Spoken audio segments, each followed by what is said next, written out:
আসসালামু আলাইকুম। এখানে দেখতে পাচ্ছেন এগুলো আমার ফাঁদ।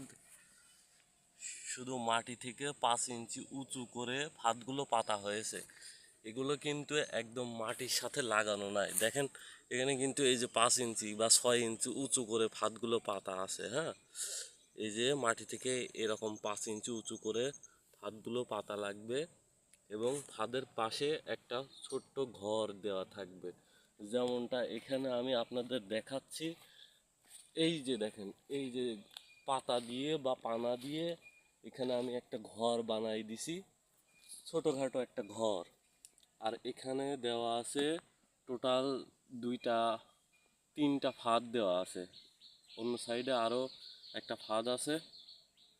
তো এখানে লম্বা লম্বি করে আমি দুইটা ফাঁদ এক জায়গায় করে দিছি, আর একটা ফাঁদ অন্য জায়গায় পাতা আছে। তো এখানে দেখতে পাচ্ছেন এই ঘরগুলো কিন্তু এখানে মাটি থেকে একটু উঁচু করে দেওয়া আছে, সমস্যা নাই, তারপরেও সমস্যা নাই।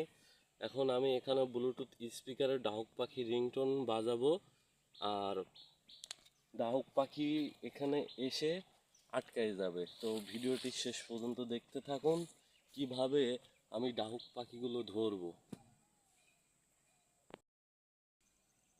এটা হলো ব্লুটুথ স্পিকার। এখানে মোবাইলের মাধ্যমে ব্লুটুথ স্পিকারে যেভাবে আপনারা গান শুনেন, ঠিক সেম সিস্টেমে ব্লুটুথ স্পিকারে ডাহুক পাখি রিংটোন দেওয়া লাগবে।